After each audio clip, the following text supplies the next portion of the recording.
Can there truly be a vocation that you would leap out of bed each morning to pursue, all so aligned with your spirit that it fills you with excitement, discovery, and a deep sense of purpose?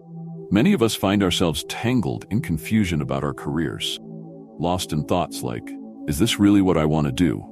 Or why do I feel so drained, so unmotivated?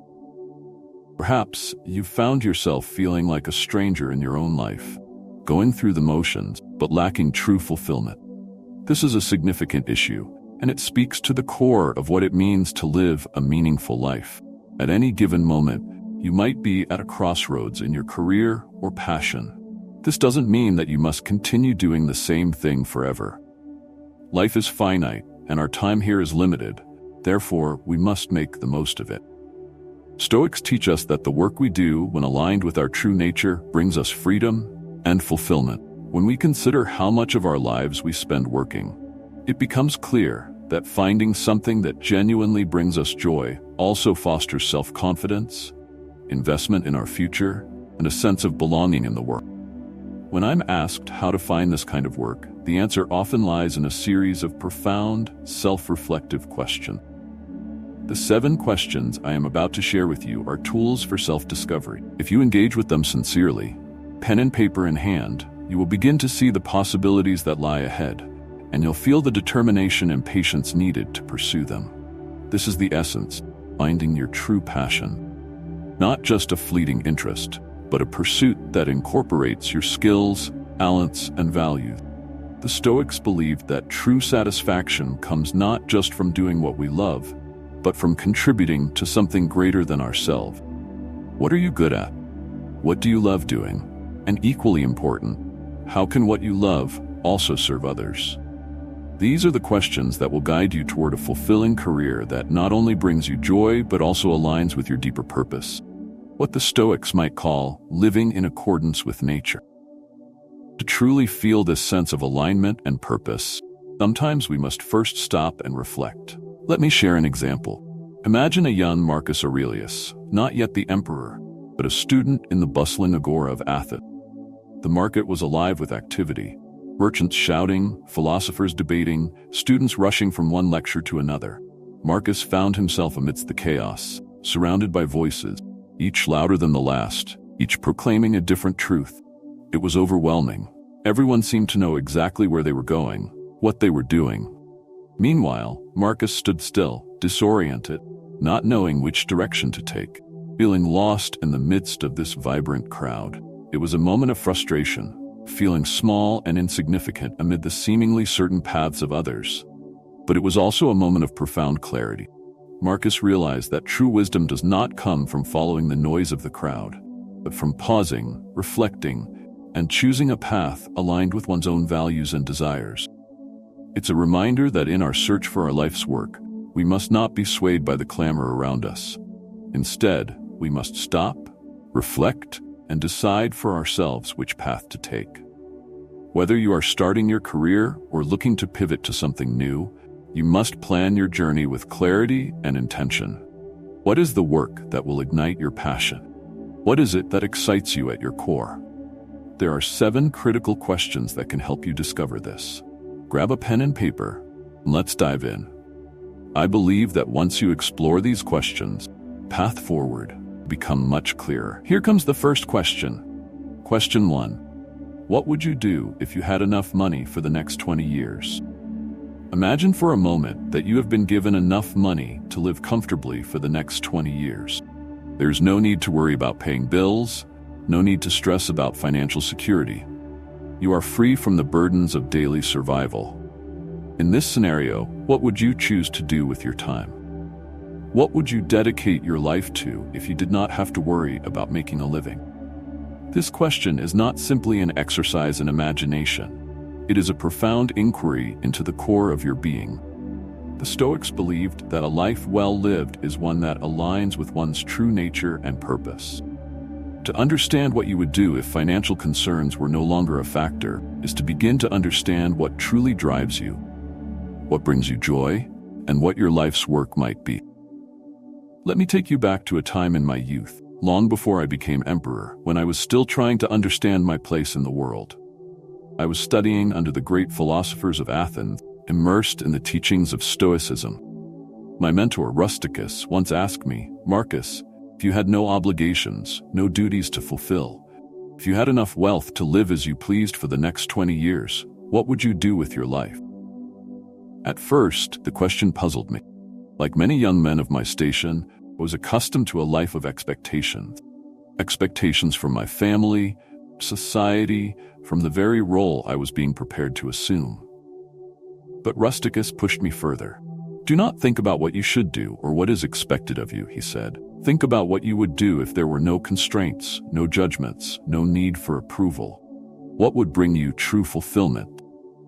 I reflected deeply on this question. I thought back to my childhood, the moments when I felt most alive, most engaged, most at peace. I remembered sitting under a large oak tree, lost in thought, reading the works of the philosophers, writing my own reflections in the margin. I remembered the joy of learning, of discovering new ideas, of engaging in deep discussions with my tutors and friends. I realized then that my true passion lay not in the pursuit of power or wealth, in the pursuit of wisdom, in the desire to understand the world, my place within it. Now I ask you the same question. If you were given enough money to live comfortably for the next 20 years, what would you choose to do with your time? What activities would you pursue if you didn't have to think about earning a living? Think about the things that bring you joy, fill you with energy, that make you lose track of time. What are the things that you would do, even if no one paid you to do them? This question requires more than a superficial answer.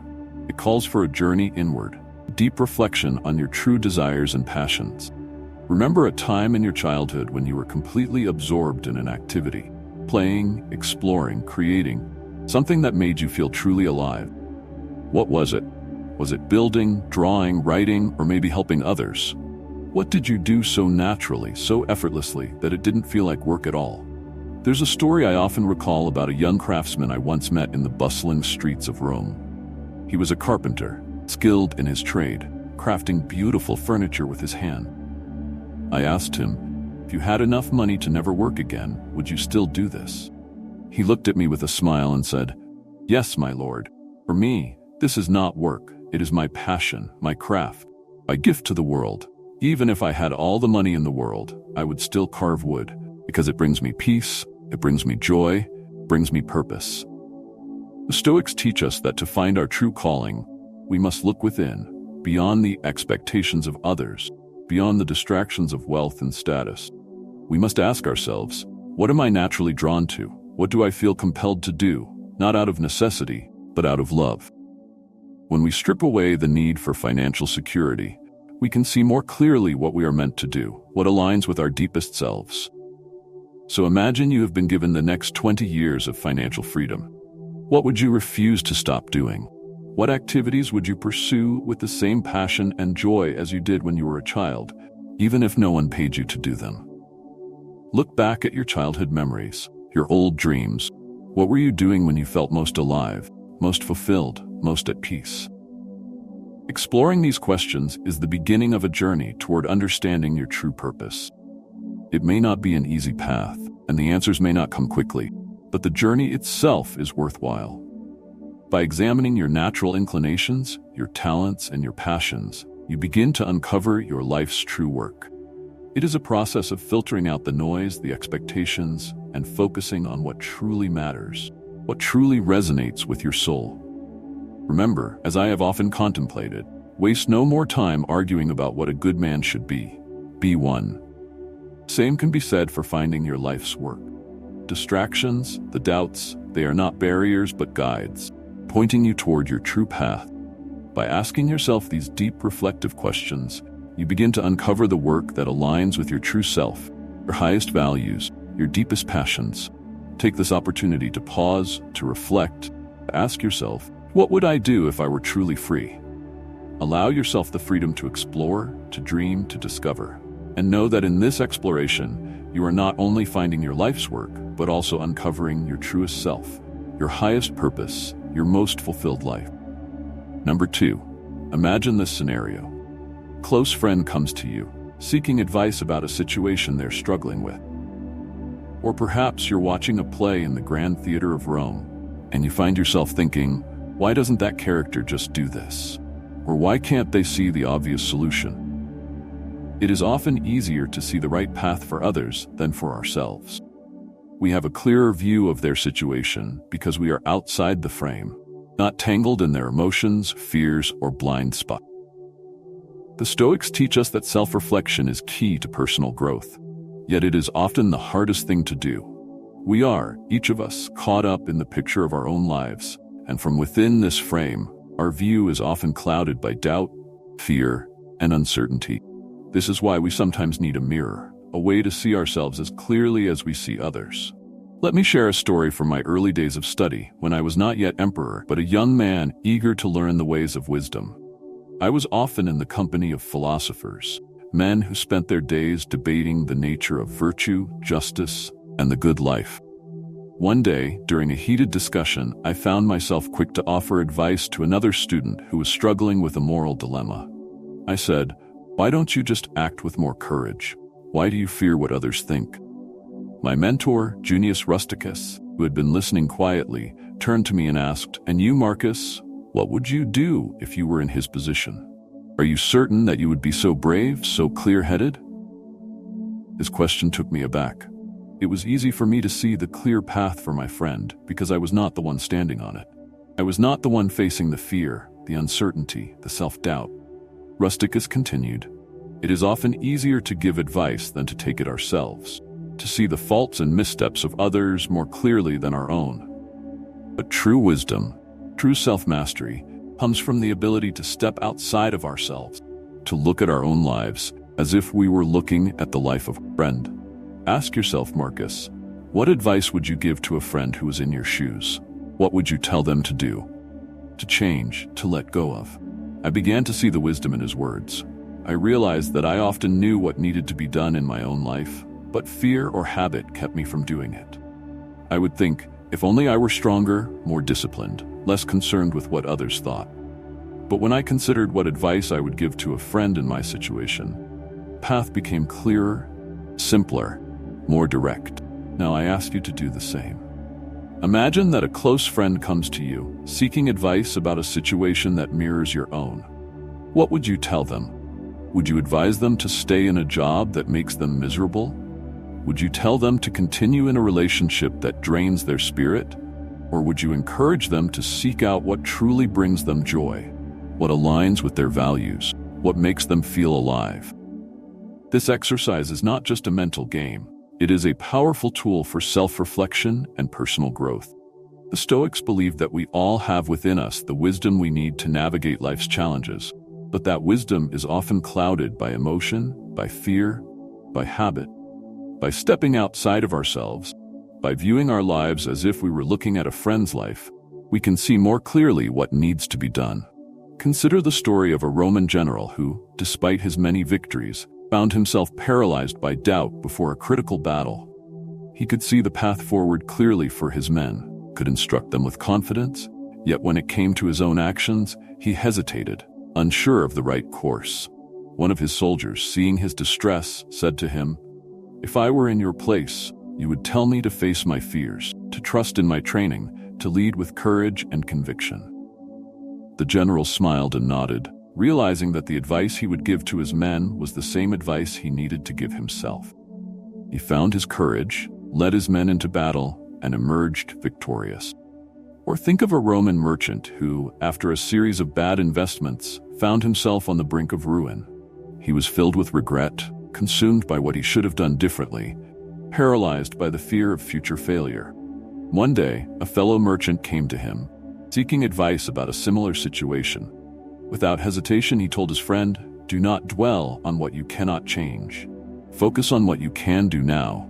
Learn from your mistakes and move forward with a clear mind." The words struck him like a revelation. He realized that the advice he gave to others was exactly what he needed to hear himself. He decided to take his own advice, to let go of his regrets, to learn from his mistakes, and to approach his business with a renewed sense of purpose and clarity. People often find it easy to advise others, but struggle to apply the same wisdom to their own life. This is because when we look at others, we are not emotionally entangled in their fears, their doubts, their uncertainty. But when it comes to our own lives, we are often blinded by our emotions, caught up in the narrative we tell ourselves. There is a profound wisdom in viewing your life as if you were giving advice to a friend. I once met a young poet who was struggling to find his voice, to write with the passion and authenticity he so admired in others. He was filled with doubt, unsure of his talent, worth, path. I told him, imagine that a friend came to you with these same doubts. What would you tell them? Would you encourage them to give up, to silence their voice, to doubt their worth? Or would you encourage them to persevere, to write with courage, to believe in their unique perspective? He thought for a moment and then said, I would tell them to write, keep writing, to never give up. I smiled and said, then take your own advice. Write not for others, but for yourself, for your own soul. So, how do you use this technique in your own life? Start by imagining that a friend is in your exact situation. What would you tell them? What would you advise them to do? How would you encourage them to move forward? Then, take that advice to heart. Apply it to your own life. Use it as a mirror to see your own situation more clearly.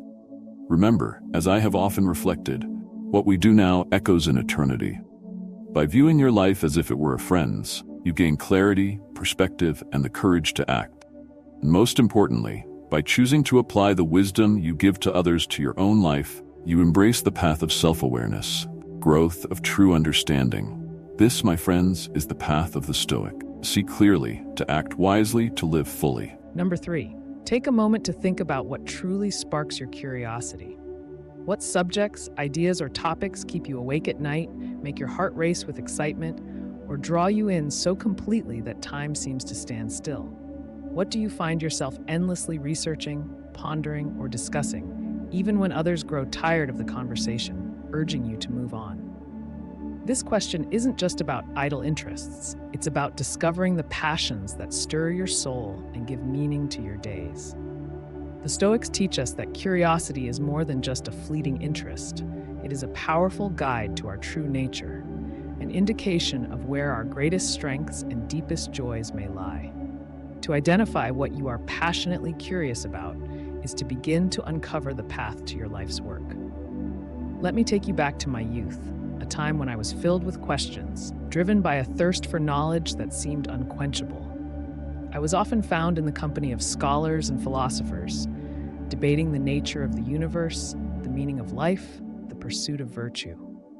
One day, as I was engrossed in a discussion about the nature of justice, I noticed that my companions were growing weary of the conversation. "Enough already, Marcus," they laughed. "Can't you think of anything else to talk about?" But I couldn't. The question of justice, of what it meant to live a good and just life, fascinated me. It kept me awake at night, filled my thoughts during the day, consumed my every waking moment. I would read every text I could find on the subject, ask every philosopher I met for their thoughts, engage in endless debates and discussions. To others, it may have seemed obsessive, even tedious. But to me, it was exhilarating. It was as if I had found a thread in the fabric of life that, if pulled, could unravel the deepest mysteries of existence. Now, I ask you to consider the same. What is it that you are endlessly curious about? What topics or ideas can you not get enough of? Perhaps it is a specific field of study, a craft, a form of art, a philosophical question. What do you find yourself diving into again and again, even when others have lost interest? What do you talk about, think about, dream about? What stirs your soul, makes your heart beat faster, fills you with a sense of wonder and excitement? This is not a question to be answered lightly. It requires deep introspection, a journey into your own mind and heart. Think about the times when you have felt most alive, most engaged, most passionate. What were you doing? What were you thinking about? What subjects have you explored so deeply that others might say, "Enough already," but you simply couldn't stop yourself? I recall a story from my time studying under the great Stoic philosopher Epictetus.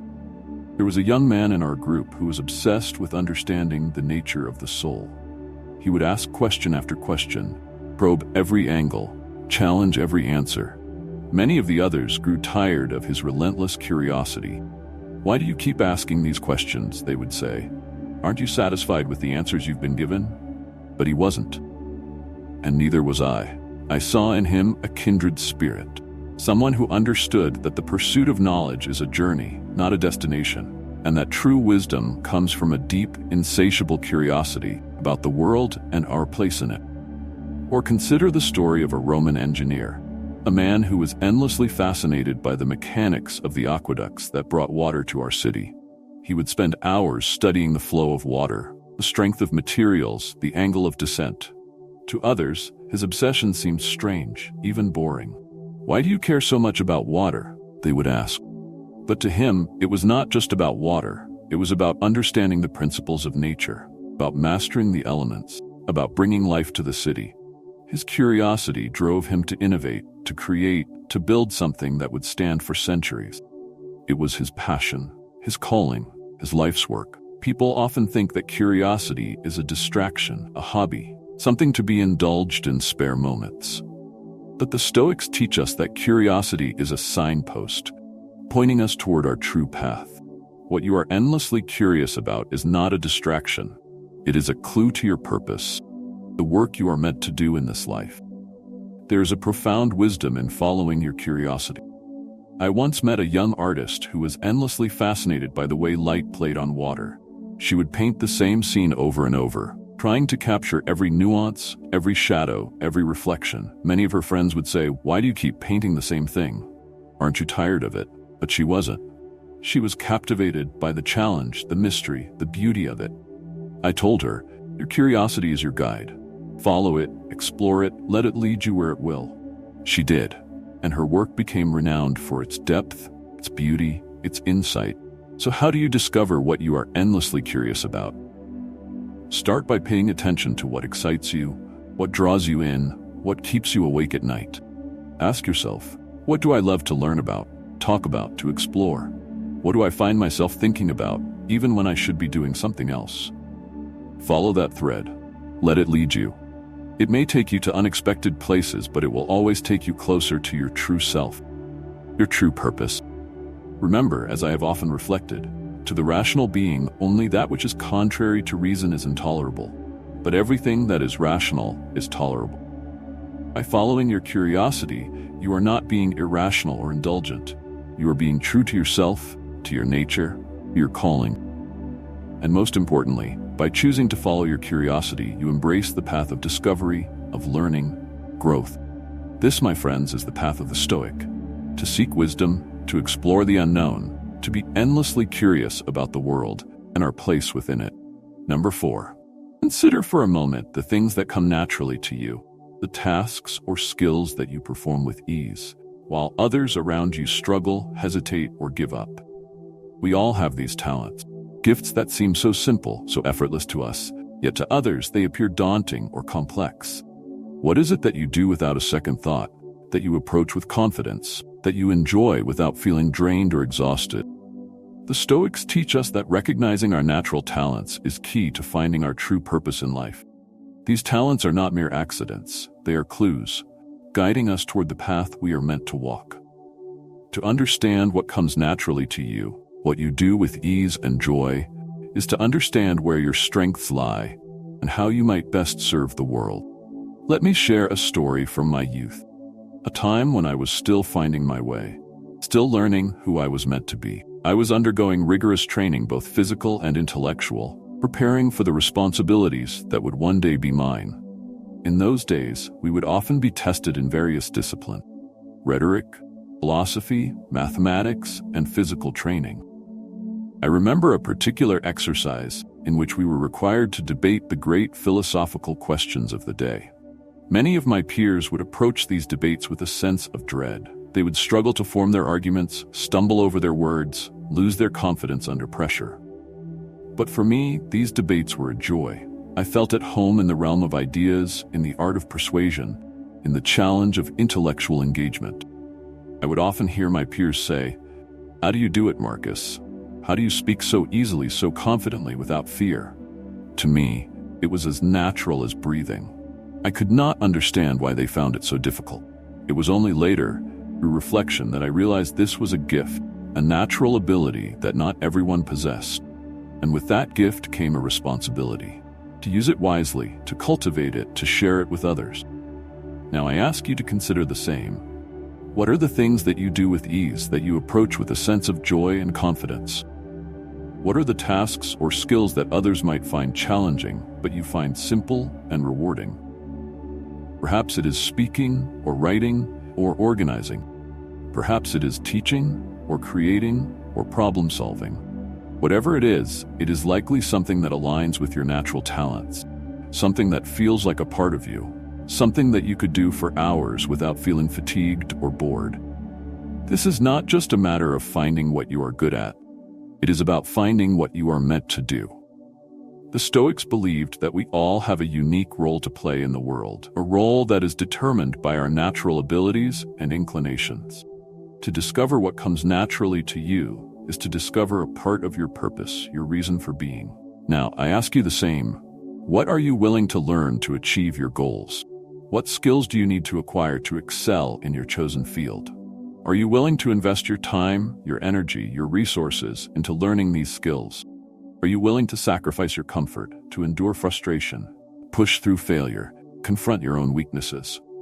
This is not an easy path. It requires not just ambition, but dedication. Not just desire, but discipline. The Stoics believed that to achieve true success, one must be willing to endure hardship, to embrace discomfort, to learn and grow through adversity.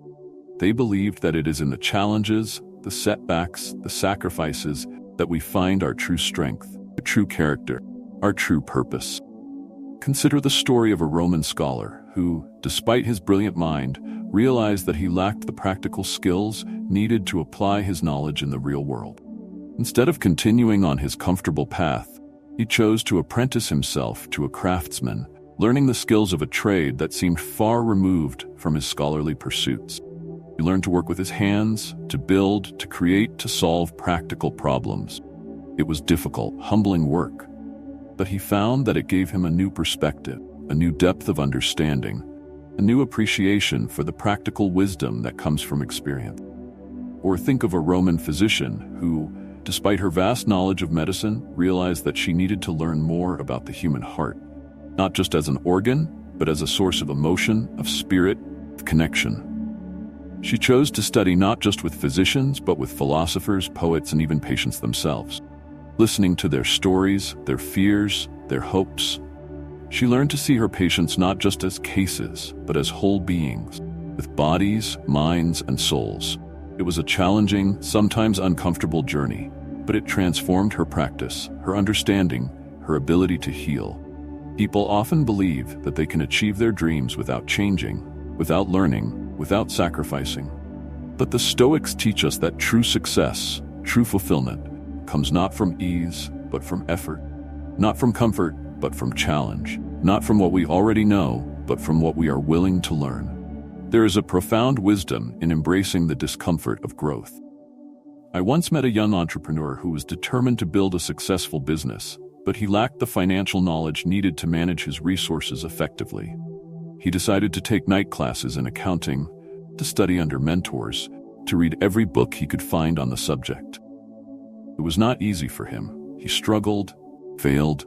He often felt out of his depth. But he kept going, kept learning, kept growing. And in time, he built a thriving business, not because he was naturally gifted, but because he was willing to learn, to sacrifice, grow. Consider the story of a Roman blacksmith, a man whose hands seemed to be made for working with metal, could shape iron into any form with a skill and ease that others could only dream of. Many would come to him with requests, marveling at how effortlessly he would complete each task. One day, a young apprentice asked him, "How do you do it? How do you make it look so easy?" Blacksmith smiled and replied, "This is what I was born to do. For me, it is not work, it is my art, my craft, my joy. When I'm working with metal, I feel as though I am fulfilling my purpose, as though I am doing exactly what I was meant to do." Or think of a Roman healer, a woman whose touch seemed to carry with it a sense of peace and comfort. She would move from patient to patient, her presence alone seeming to ease their pain, to calm their fears. Many would ask her, "How do you always know what to do? How do you stay so calm, so focused, so confident?"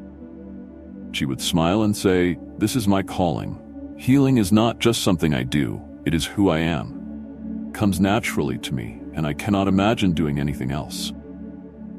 People often believe that they must struggle, must force themselves to do what they find difficult in order to succeed.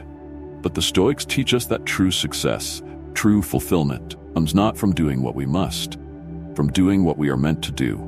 What comes naturally to you is not just a skill, it is a signpost guiding you toward your true path. There is a profound wisdom in recognizing and embracing your natural talent. I once met a young architect who was frustrated with his career. He felt as though he was constantly fighting against his own nature, trying to excel in areas where he struggled. One day I asked him, "What do you do with ease, with joy, without effort?" He thought for a moment and then said, "I love designing buildings that connect with nature, that blend with the landscape, that feel like a natural extension of the earth." I told him, "Then that is your gift. That is where your true talent lies. Focus on that. Cultivate it, embrace it." He took my advice to heart and began to focus on his natural talents, on what he loved to do. He found a new sense of purpose, a new sense of joy, a new sense of fulfillment. So how do you discover what comes naturally to you? Start by paying attention to what feels easy, what feels joyful, what feels like a part of you. Ask yourself, what do I do without effort, without hesitation, without fear?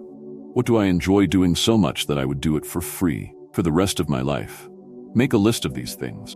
Reflect on them, explore them, and see where they lead. Remember, as I have often reflected, if it is not right, do not do it. If it is not true, do not say it. By embracing your natural talents, you are not only doing what is right for you, but what is true to your nature, to your calling. And most importantly, by choosing to focus on what comes naturally to you, you embrace the path of authenticity, of alignment, of true fulfillment. This, my friends, is the path of the Stoic. To live not in struggle, but in flow, to work not against our nature, but with it. Find joy in doing what we were meant to do. Number 5. Consider this. What new skills or knowledge do you need to acquire to achieve the success you desire? What are you willing to learn, to endure, sacrifice in order to reach your goals? The Stoics teach us that success is not a matter of chance, but of preparation, dedication, and the willingness to embrace discomfort for the sake of growth. Imagine for a moment that you have set your sights on a goal, career, craft, calling. What do you need to learn to excel in this field? What skills must you develop? What knowledge must you acquire? What habits must you cultivate? And more importantly, what are you willing to give up in order to achieve this success? Let me take you back to a pivotal moment in my own life, time when I was preparing to take on the mantle of leadership. I was still young, eager, and full of ambition, but I lacked the experience and the wisdom that comes with time. I was keenly aware of my own limitations, my own shortcomings, and I knew that if I was to lead Rome with wisdom and justice, I had much to learn. One day, I sought the counsel of my mentor, the philosopher Rusticus. I asked him, "What must I do to prepare myself for the great responsibility that lies ahead? What skills must I acquire? What knowledge must I gain?" Rusticus looked at me thoughtfully and said, "Marcus, to lead is to serve. To serve well, you must be willing to learn, not just what is easy, but what is difficult. You must be willing to sacrifice not just your time and energy, comfort, pride, certainty." He then told me a story about a great Roman general who, despite his many victories, realized that he lacked the knowledge to understand the logistics of war. Instead of relying solely on his existing strengths, he humbled himself and studied under a younger, less experienced strategist who excelled in this area. He learned new tactics, new strategies, new ways of thinking about warfare.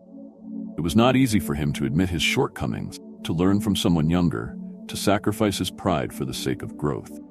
But he did it because he understood that true success requires humility, a willingness to learn, and the courage to step out of one's comfort zone. This lesson stayed with me, and I began to think deeply about what I needed to learn to become the leader I aspired to be.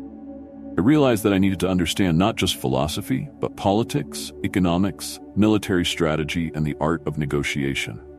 I needed to learn how to inspire others, how to listen, how to make difficult decisions under pressure.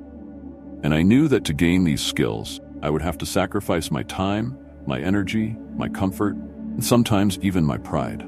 Now, I ask you the same. What are you willing to learn to achieve your goals?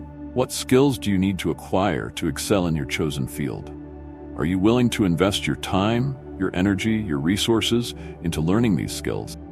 Are you willing to sacrifice your comfort to endure frustration, push through failure to confront your own weaknesses? This is not an easy path. It requires not just ambition, but dedication, not just desire, but discipline. The Stoics believed that to achieve true success, one must be willing to endure hardship, to embrace discomfort, to learn and grow through adversity. They believed that it is in the challenges, the setbacks, the sacrifices, we find our true strength, our true character, our true purpose. Consider the story of a Roman scholar who, despite his brilliant mind, realized that he lacked the practical skills needed to apply his knowledge in the real world. Instead of continuing on his comfortable path, he chose to apprentice himself to a craftsman, learning the skills of a trade that seemed far removed from his scholarly pursuits. He learned to work with his hands, to build, create, to solve practical problems. It was difficult, humbling work, but he found that it gave him a new perspective, a new depth of understanding, a new appreciation for the practical wisdom that comes from experience. Or think of a Roman physician who, despite her vast knowledge of medicine, realized that she needed to learn more about the human heart, not just as an organ, but as a source of emotion, of spirit, of connection. She chose to study not just with physicians, but with philosophers, poets, and even patients themselves, listening to their stories, their fears, their hopes. She learned to see her patients not just as cases, but as whole beings with bodies, minds, and souls. It was a challenging, sometimes uncomfortable journey, but it transformed her practice, her understanding, her ability to heal. People often believe that they can achieve their dreams without changing, without learning, without sacrificing. But the Stoics teach us that true success, true fulfillment comes not from ease, but from effort, not from comfort, but from challenge, not from what we already know, but from what we are willing to learn. There is a profound wisdom in embracing the discomfort, growth. I once met a young entrepreneur who was determined to build a successful business, but he lacked the financial knowledge needed to manage his resources effectively. He decided to take night classes in accounting, to study under mentors, to read every book he could find on the subject. It was not easy for him. He struggled, he failed, he often felt out of his depth. But he kept going, kept learning, kept growing. And in time, he built a thriving business, not because he was naturally gifted, because he was willing to learn, to sacrifice, to grow. So, how do you approach the challenge of learning new skills? Start by asking yourself what you need to learn to achieve your goals. What knowledge must you acquire? What skills must you develop? What habits must you cultivate? Are you willing to invest your time, your energy, your resources into this learning process? Are you willing to endure the discomfort, the frustration, the setbacks that come with growth? Remember, as I have often reflected, the impediment to action advances action. What stands in the way becomes the way.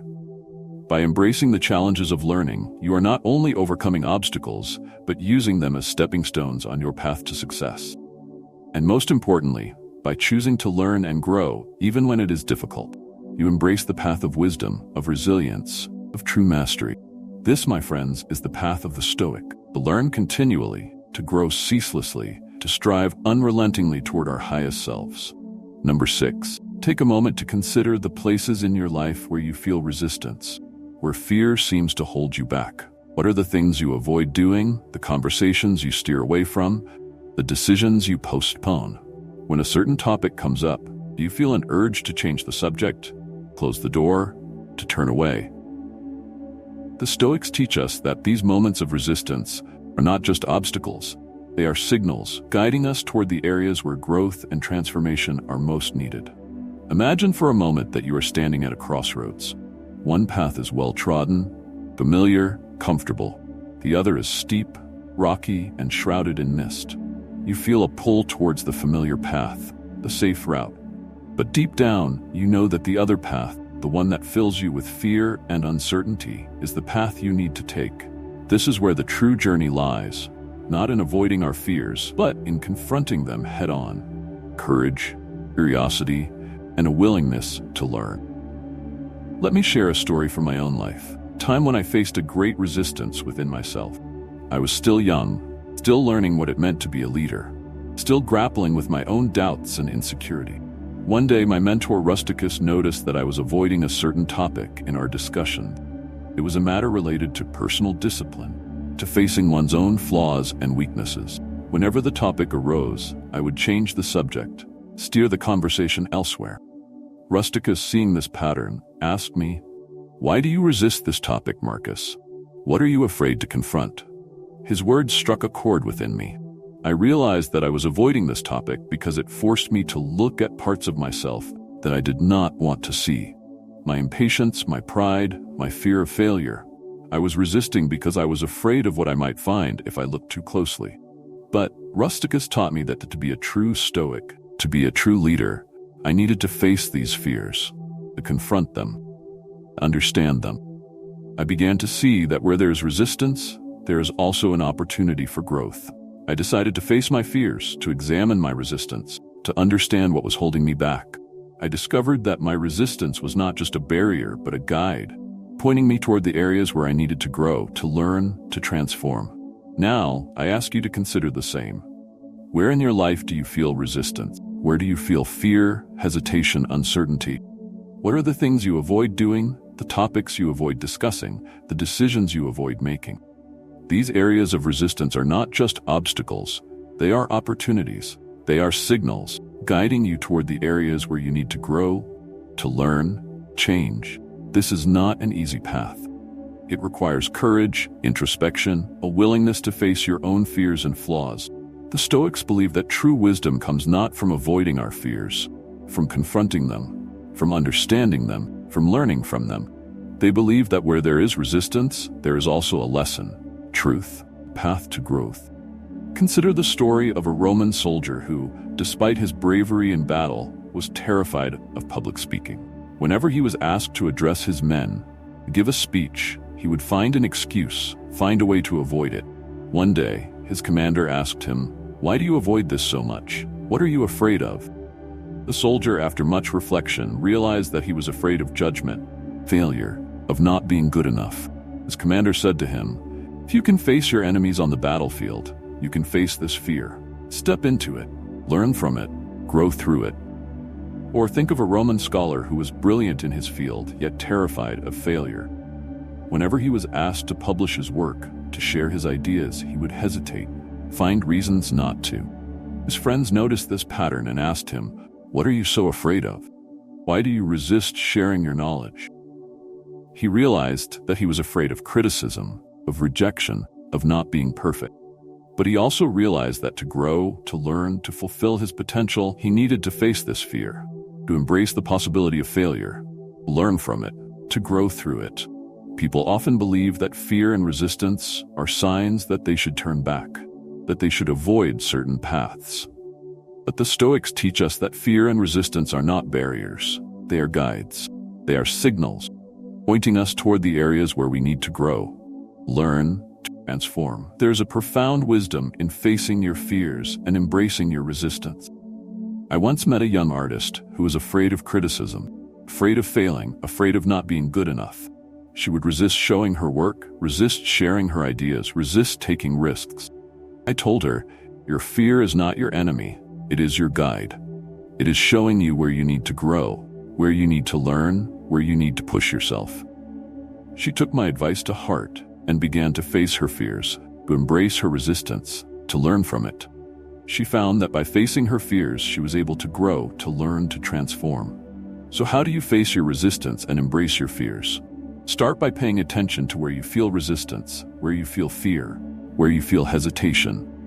Ask yourself, what am I afraid of? What am I resisting? What am I avoiding? Then with courage, with curiosity, with a willingness to learn, step into that fear, embrace that resistance, learn from it, grow through it. Remember, as I have often reflected, the soul becomes dyed with the color of its thoughts. By facing your fears and embracing your resistance, you are not only overcoming obstacles, but also transforming yourself, your mind, your spirit. And most importantly, by choosing to face your fears and embrace your resistance, you embrace the path of growth, of transformation, of true wisdom. This, my friends, is the path of the Stoic. Face our fears, to embrace our resistance, to grow through our challenges, become our highest selves. Number 7. Think for a moment about the feeling you get when you see someone else doing something you've always wanted to do. It's a familiar feeling, isn't it? Pang of envy, flash of regret, thought that whispers, "That could have been me. I should be doing that." The Stoics teach us that this feeling is not something to be dismissed or ignored. It is a signal, guide, pointing us toward our true desires, our unfulfilled dreams, our hidden potential. Imagine for a moment that you are watching a friend, colleague, or even a stranger achieve something you've always dreamed of. Maybe they're starting a business, writing a book, traveling the world, or simply living in a way that seems aligned with their true self. Feel a twinge of envy, a sense of, "Why not me?" The Stoics would encourage you not to shy away from this feeling, but to examine it closely, to understand what it is trying to tell you. Let me share a story from my own life. A time when I felt that familiar pang of envy, sense of longing for something more. I was still young, still finding my place in the world, still trying to understand what it meant to live a good life. One day I was walking through the marketplace in Rome, watching the hustle and bustle of daily life. I saw a man, a philosopher, standing on a small platform speaking to a crowd. He was passionate, eloquent, inspiring. As I watched him, I felt a pang of envy, a sense of I wish I could do that. I wish I could speak with such conviction, such passion, such clarity. I realized in that moment that this envy was not a sign of weakness or failure, but a signal, a guide, pointing me toward something I deeply desired. I wanted to be a philosopher, teacher, a leader who could inspire others. I wanted to speak, to write, to share my thoughts with the world. But I also realized that this would not come easily. It would require effort, dedication, a willingness to step out of my comfort zone, face my fears, to embrace my vulnerability. Now I ask you to consider the same. What do you feel a twinge of envy about when you see others doing it? What makes you think, "I should be doing that. I want to be doing that"? Perhaps it is starting a new venture, creating something beautiful, helping others in a meaningful way. Whatever it is, this feeling is not just a fleeting emotion. It is a signal, a guide, pointing you toward your true desires, your unfulfilled dreams, your hidden potential. This is not just about envy. It is about self-awareness. The Stoics believe that to live a good life, one must be in tune with one's true self, one's true desires, one's true purpose. To understand what you envy in others is to understand what you desire for yourself. It is to recognize the gap between where you are and where you want to be, and to begin to take steps to close that gap. Consider the story of a Roman architect who, despite his success in designing grand structures, felt a deep envy whenever he saw an artist painting a mural. He would watch them, lost in their work, creating beauty with every brushstroke, and he would feel a pang of, "Why can't that be me?" One day he decided to explore this feeling. He began to learn to paint, to experiment with colors, to express his creativity in a new way. It was challenging, frustrating, even humbling, but he found that it also brought him a new sense of fulfillment, a new sense of purpose, a new sense of joy. Or think of a Roman senator who, despite his position and power, felt a sense of longing whenever he saw a teacher engaging with students, sparking their curiosity, inspiring their minds. He realized that he envied not the power of his own position, but the impact of the teacher's work, the joy of shaping young minds, the fulfillment of passing on knowledge. He decided to take a step to begin mentoring young scholars, to share his knowledge, his experience, his wisdom. He found that this work, this engagement, this sharing brought him a deeper sense of satisfaction than any political victory ever could. People often believe that envy is a negative emotion, something to be avoided or suppressed. But the Stoics teach us that envy is not a weakness. It is a signal, a guide, pointing us toward our true desires, our true passions, our true purpose. There is a profound wisdom in embracing this feeling of envy, not as a source of shame, but as a source of insight. I once met a young musician who felt envious of his peers who were performing on grand stages, living their dreams. He would think, "Why not me? Why am I not up there?" I told him, Your envy is not your enemy. It is your guide. It is showing you what you truly want, what you are meant to do. Follow that feeling. Take a step. Begin where you are with what you have and see where it leads you. He took my advice to heart and began to pursue his dream with renewed vigor, with renewed courage, with renewed hope. He found that by embracing his envy, he was able to uncover his true passion, his true calling, his true self. So, how do you use this feeling of envy as a guide in your own life? Start by paying attention to what you feel envious about when you see others doing it. Ask yourself, what is this feeling trying to tell me? What do I truly want? What steps can I take to move closer to that desire?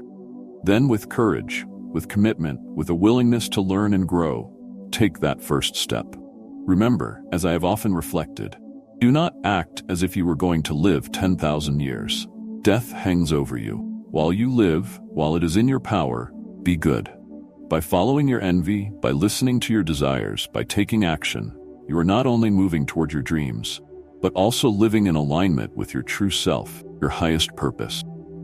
And most importantly, by choosing to listen to the signals of your envy, you embrace the path of authenticity, courage, of true fulfillment. This, my friends, is the path of the Stoic, to recognize our true desires, to pursue them with courage, to live fully, to live well. As we conclude this exploration into the depths of our passions and purposes, remember that life's true work is not something that simply falls into our laps.